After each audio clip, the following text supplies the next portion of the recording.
Sasa kama chama bila mabadiliko hakiwezi kushiriki uchaguzi, na mimi Chiduo niliingia Chadema kwa sababu nina malengo ya kuwasaidia wananchi wangu wa eneo langu husika ambao walikuwa wanateseka. Maana hilo duka limefungwa mlango. Kwa hiyo mimi ndoto zangu na ndoto za Chadema ni vitu viwili tofauti. Sasa leo tunahamasishwa tukapambane, tukazuia uchaguzi. Lissu familia yake iko Ulaya. Mke wake Lissu yuko Belgiji, wanae Lissu wako Marekani. Wamechukua uraia wa Marekani. Sasa leo mimi Chiduo mwanangu yuko pale Dumila, niende nikazuia uchaguzi. Nawezaje hicho kitu?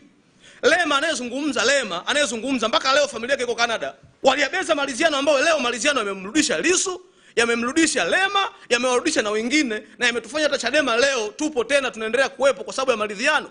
Kama kweli Lissu ana nia njema kuandamana, tunaomba walete wanae wawili kutoka Marekani ambao wana uraia kule. Amlete mke wake ambaye yuko Belgiji atangulize mbele, kwa sababu hata Mbowe alishafanya hicho kitu. Tulimwambia Mbowe, toka na familia yako, Mbowe akatoka na familia yake kweli. Lissu akachochola kalala mbele ya kutokea. Hii Tanzania ya ujamaa. Tanzania ambao Mwalimu Nyerere ametufundisha kuoleana. Kwamba mwana CCM anakwenda kumuoa mwana Chadema, mwana Chadema anakwenda kumuoa mwana CCM.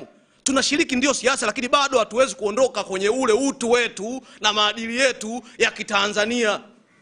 Hatuwezi kukubali hivyo vitu vya kusema tunakwenda kupeleka watu kwenye maandamano.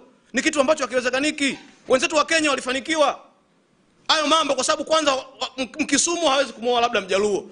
Sisi Mkagulu anamuoa Mgogo anamuoa nani, na tuna jamii. Mimi leo ukifuatilia historia ya familia yangu iko pale, wote ni wana CCM.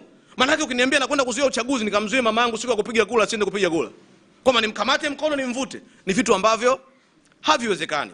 Kuna mambo yanatokea ndani ya chama chetu alafu unabakia kuwa peke yako, koza kuambiwa na kwa uchanganye na zako.